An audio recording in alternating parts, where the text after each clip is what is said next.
السلام عليكم soo dhawaada mar kale muuqaalkan kale maanta waxaynu ku eegi doonaa qabiilka ugu badan ee dhirta guryaha ka samaystay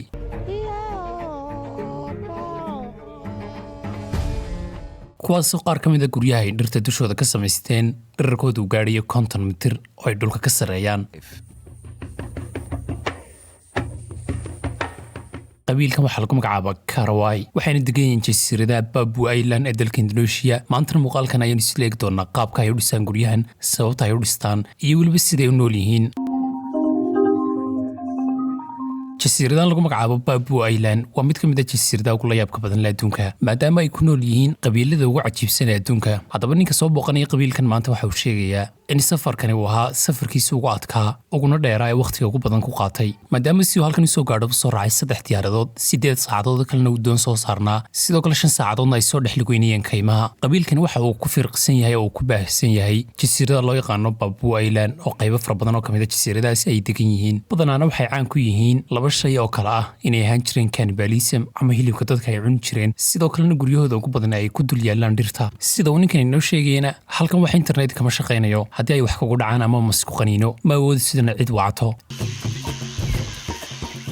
ninkan markuu soo lugayo waqti gaadhay saacad ayuu ugu horreyn helayaa gurigii ugu horreeyay ee geed dushi ka dhisan isagoona la yaaban guriga geedka sidaa u dheer ka dul dhisan kadibna gudaha ay gelayaan waxaana ka hor imanaya mid ka mid ah dadka guryahan dhisay ku nool marka ugu horreysa uu sidaa u salaaman uu la yaabaya maadaama ninku gebi ahaanba u qaawan yahay kadibna uu la fadhiisanaya waxaana weydiinayaa sida ay u dhisaan guryahan iyo sababta ay halkaa uga dhisaan waxaana uu sheegayaa sababta ugu muhiimsan ee halkaa ay uga dhisaan waa in bahalada iyo waxaasi aynay soo gaadhin sidoo kale qabiilada ay islaayaan iyagana way ku adkaanaysaa ayuu odhanaya inay xaggaa sare soo gaadhaan ama atleast inta ay dhexda soo socdaan baanu ka warhelinaa cidna helaysa oona dili kartaa ma jirto haddaanu xaggaa sare ka dhisanno waxaanu sidoo kale weydiinayaa imse guri ayaa idinka dhisan dhirta dushooda reerkan oo keliyana waxay sheegayaan ilaa 5 guri inay uga dhisan tahay oo ka ugu dheer uu gaadhay ilaa 50 mitir uu dhulka ka sareeyo kadibna ninkan sidoo kale wuxuu ka codsanayaa inuu la wadaago faamilkiisa ama uu baro waxaanu halkaa uga yeedhayaa faamilkiisa ninkan oo lagu magacaabo Baylon waa hogaamiyaha qabiilka waxaanu qabay 3 xaas laakiin mid baa ka dhimatay imka laba u hadhay waana labada nag fadhiya ee uu ag fadhiisiyey waxaanu sidoo kale weydiinayaa imse xaas baad rabtaa inaad guursato isagoo u sheegaya imka ilaa 3 xaas inuu soo guursaday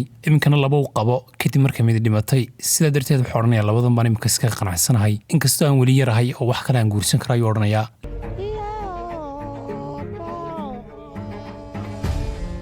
haddaba ninkan caddaanka wuxuu sheegaya in isaga ay ka go'an tahay inuu koro guryahan dhirta dushooda laga dhisay ka ugu gaaban ilaa ka ugu dheer ka ugu gaaban waa 5 mitir ka ku xigaana waa 15 mitir ka ugu dheerna waa 50 mitir ka ugu gaaban ee ugu horreeya ayaanu korayaa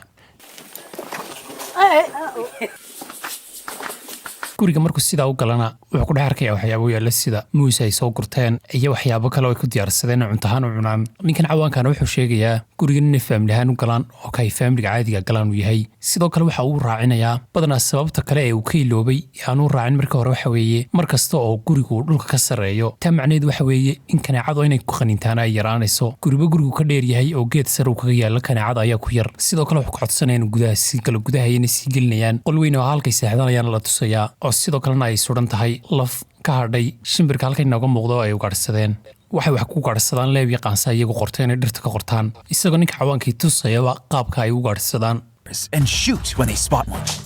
sidoo kale wax kasta u gaadhsadaan guriga ay ku dhex haystaan xagga sare waxaa u saarsaaran markay hilibka ka dhargaan intaa hadhaaga ay xagga sare saartaan sidoo kale lafo kaloo meesha suran waxay u sheegayaan lafo doofaar oo ay gaadhsadeen inuu yahay sidoo kale waxaa kaloo la tusayaa ninkan cuntada caadiga ah ay sida beyska u cunaan oo magaceeda sago lagu magacaabo sidoo kale labada xaas oo ninkani qabaaba gurigan ay ku wada nool yihiin laakiin mid walba waxay leedahay meesha wax ku karsato iyo weliba meel kale oo ay guriga ka seexato sidoo kale nin kale oo wareysanaya ninkaa kale lagu jigiis waxa ku yaala nabar maadaama marka ay dhirta guriga ka samaystaan ay iska badanayso inay ka soo dhici karaan ama shil ay ku noqon karto ninkanna waqti uu yaraa ayuu nabarkan ku dhacay nabar kaloo gacanta kaga yaalana uu tusayaa qabiilkan haddaba waxa uu ku noolaa dhirta amaba dhirta guryaha ay uga dhisnaayeen waqtiyo aad u fara badan oo gaadhaya 10 sano waqti xaadirkan tiradooduna waa ilaa 2500 oo dadka qabiilkan Karawaiga loo yaqaano intaa kadib haddana waxay imanayaan gurigii kale 15 mitir gaadhayay isaga laftarkiisa ninkan wuxuu rabaa inuu koro laakiin iyaga ayaa ka horreynaya qaab yaro fudud oo degdeg ah inay u korayaan maadaama ay la qabsadeen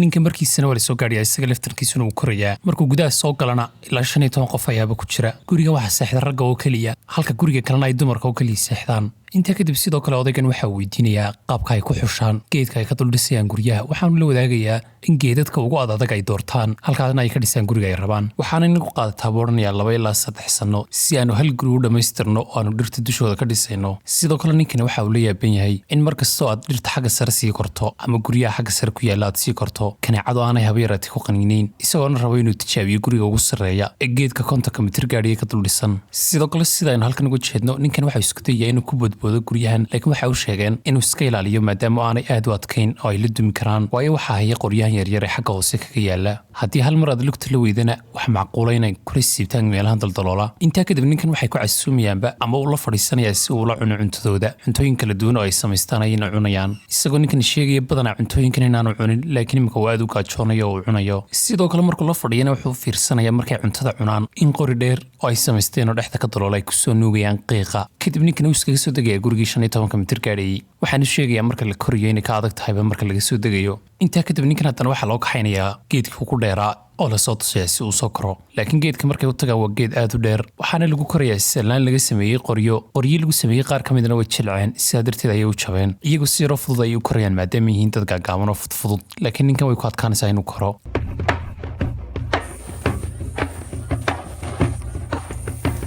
waxaan go'aansanayaa inuu ku soo noqdo bal oo iska daayo isagoo markan la soo tustusay qayb ka mid ah tuulada waxaana la soo tusayaa meel biyo ay fadhiyaan oo lagu madmeedho isagoona meesha kula madmeedhanaya iyagu biyahan waxay u adeegsadaan inay ku madmeedhaan sidoo kale khudaarta iyo cuntada ay cunayaan iyo waxaan ay ku meedhaan intaa kadib ninkan guriga ayaa lagu soo celinayaa isagoo halkaan cunto kale kula cunaya sidoo kale wuxuu sheegayaa in geedkii uu maanta rabay inuu koro ay ku adkaatay oo uu jabay qaar kalena la soo tusi doono beritoole laakiin caawa iyaga la seexanayo markuu yaro wareystana waxa uu sheegayaa inuu la yaabayo luqadooda maadaama luqadooda keliya lagu hadlo oo aan la qorin kadib markuu cuntada la yara cuno ninkana uu yara seexanayaaba laakiin waa la toosinayaa maadaama ay ku sugan yihiin gurigii dumarku seexanayeen dadka cawaanka laftarkooda waxay kala garanayaan in dumarka iyo ragga kala meel la seexiyo ninkanna waxaa lagu odhanayaa ka soo kaca gurigani waa gurigii dumarka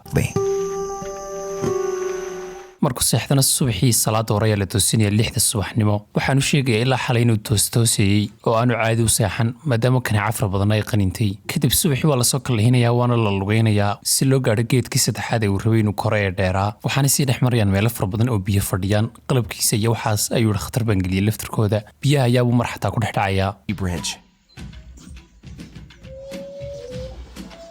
laakiin ugu dambeyn waxay soo gaadhayaan guri kale gurigana aad uma dheera laakiin waa ilaa 15 mitir ninka ayaa ka horeynaya oo koraya isaguna wuxuu isku dayaa inuu ka daba koro laakiin maadaama culusii bahasha qaybta ugu hooseysa ayuu u goynayaa markuu xoogay soo koro haddana qaybaha dhexe ayuu jebinayaa bahalada qaybo fara badan markuu ka jabiyo isagoo rafanaya ayuu aakhirka dirqa kusoo korayaa ninkani maadaama aad u culus yahay meeshiiba ragga uu ka jajabiyey markuu guriga soo koro gurigan aad looma isticmaalo sidaa daraaddeed waa yara qadiimi waxaan u weydiinayaa maxaad u isticmaashaan gurigan isagoo u sheegay inuu yahay mid ka mid a guryahooda dabaaldegyada iyo waxaana ay ku qabsadaan ninkana su-aal yaroo kale ayaa weydiinaya waxaan ku odhanayaa da'daada ma taqaanaa intay tahay isagoo u sheegay inaanu garanayn da'diisu intay tahay kadib sidoo kale waxa uu yara egeegayaa guriga iyo waxyaabaha dhex yaalla caagada iyo waxaas ayaa ka buuxay iyo alaabtooda oo meesha u saarsaarnayd marka dambena meesha uu kasoo degayaa isagoo xataa degitaanku ay laftarkiisa ku adkaanaysa ninkan maadaama dadkani ay dad yaryar oo fudfudud yihiin markaaba iyagu way korayaan wayna kasoo degayaan laakiin ninkan aad buu cuslaa kadib haddana uu yaro fadhiisanaya cunto kale ayayna siinayaan si uu yara nasto maadaama ugu dambeyn uu hadhay geedkii ugu dheeraa ee 50 mitir gaadhayay mar kale ayaana lasoo lugaysiinayaa laakiin markuu sidaa u arko geedka uu ka dul dhisan yahay guriga uu koraya aad buu sinaxayaa maadaama uu yahay geed aad u dhuuban geedka nimka ay korayaan ee guriga ka dul dhisan yahayna waa kii ugu dheeraa oo ilaa 50 mitir ayuu gaadhaya dherarkiisu laakiin ninkan meesha uu ka cabsanaya inuu koro maadaama salaanka lagu koraya uu yaro jilicsan yahay ninkii cawaanka ayaana u yeedhaya nin kale oo qabiilka ka tirsan si uu uga caawiyo inuu adkeeyo salaanka ninkan caddaanka laakiin weli wuu cabsanaya waxaan isku dayaa inuu isticmaalo qalabkan xadhigga ah ee dhexda la iskaga xidho marka dambena iyaga ayaa ka tijaabinaya oo koraya geedkii si ay u eegaan bal inuu kori karo ninkan iyo in kale ninkii geedka korayana kamarada ayuu sii dhiibanayaa si uu ugu soo duubo xagga ugu sarreysa ayaan uga baxayaa sidan aynu jeedno gurigani guri aad u sii weyn ma aha laakiin ninku markuu xagga ugu sarreysa gaadho uu soo duubayaa kamarada xagga hoose ku soo qabanayaa ninkii kale isaguna wuxuu diyaar garoobayaa isaguna inuu markiisa koro xadhiggiisi yaray caddaayoo dhexdiisa ka xidhaya ayuu diyaarsanayaa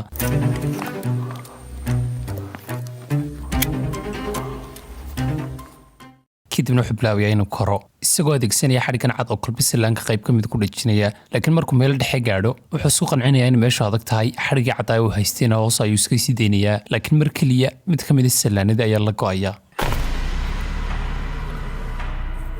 waxaan isku dayaa in meesha sii karo laakiin iyaga ayaa ku qaylinaya koranaya meesha waad jabisay qaar kaloo kalena waad jabinaysaa dad sii karto sida daraadeed iska soo noqo ugu dambeyntan wuxuu go'aansanaya maadaama aad culus yahay inuu markaaba iskaga soo dego saddexdii challenge ee markii ugu horeysay uu qabsaday ahayd inuu saddexda goodba korona sidaas ayuu mid ka mid ugu guuldaraysanaya muuqaalka gabagabadiisa ninkan waxaa ku sheegayaa inkasta oo uu iska daayay ama wax aalad internet aanu isticmaalin intaa uu la joogay dadka qabiilkan Krawayga loo yaqaano inuu haddana jawi fiican la qaatay iyo in dadka kala duwan ee adduunku ay qaabab kala duwan u nool yihiin oo kaliya qaabkan casriga ah ee aynu u noolnahay aanu ahayn ee qaabka dadkan oo kalena aad u noolaan karto inkastoo ay yihiin dad cawaana haddana waxyaabo fara badan ayay noloshayga bareen ayuu sheegayaa muuqaalkuna halkaasi ayuu kusoo gabagaboobaya haddaba saaxiib yaala dadka heshaan muuqaalka fadlan like saara